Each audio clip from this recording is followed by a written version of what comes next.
modern skeptics charge that ancient men did not understand the natural from the supernatural, because they were too primitive.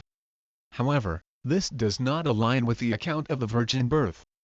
C.S. Lewis writes, "Thus you will hear people say, 'The early Christians believed that Christ was the son of a virgin, but we know that this is a scientific impossibility.'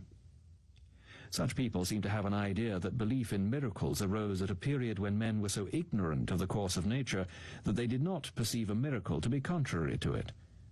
A moment's thought shows this to be nonsense, and the story of the virgin birth is a particularly striking example. When St. Joseph discovered that his fiancée was going to have a baby, he not unnaturally decided to repudiate her. Why? Because he knew just as well as any modern gynecologist that in the ordinary course of nature, women do not have babies unless they have lain with men.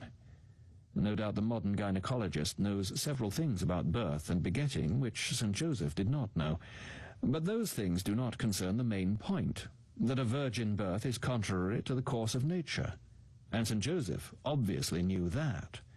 In any sense in which it is true to say now, the thing is scientifically impossible, he would have said the same.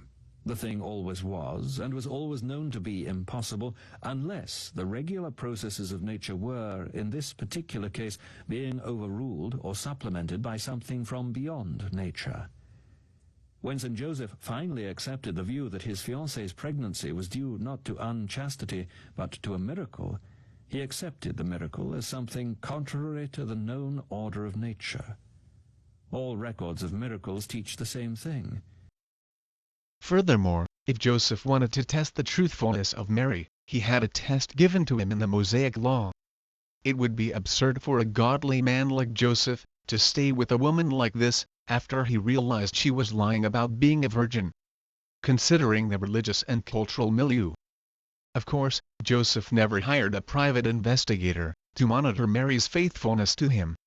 We do not have video footage of Mary's activities 9 months before she gave birth. However, we believe the virgin birth based on the historical testimony of Scripture. Specifically, the virgin birth is based primarily on 2 passages.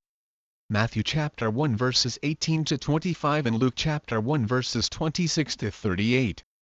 This historical testimony meets 2 criteria of authenticity. 1. Multiple attestation and 2. Embarrassment.